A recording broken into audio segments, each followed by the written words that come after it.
Hi food for thought. Annamalai కొత్త party, BJP నుంచి రాజీనామా. ఇది తమిళనాట రాజకీయాల్లో పెద్ద సంచలనం. దేశంలోని నేషనల్ టీవీస్ అన్ని కూడా దీని గురించి విపరీతంగా ట్రోల్ చేస్తున్నాయి.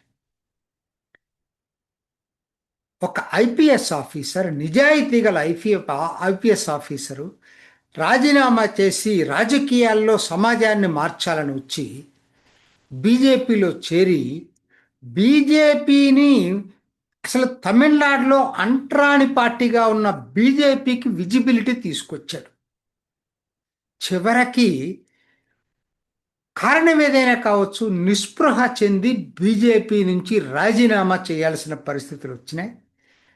తమిళనాట కొత్త రంగం, కొత్తగా తన యాక్టివిటీ మొదలు పెట్టాలని ప్రయత్నం చేస్తున్నాడు.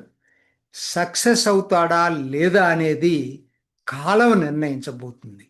కాకపోతే అన్నామలై లాంటి నాయకుణ్ణి మాత్రం ఖచ్చితంగా జనం ఆదరించాల్సినటువంటి అవసరం ఎంతైనా ఉంది.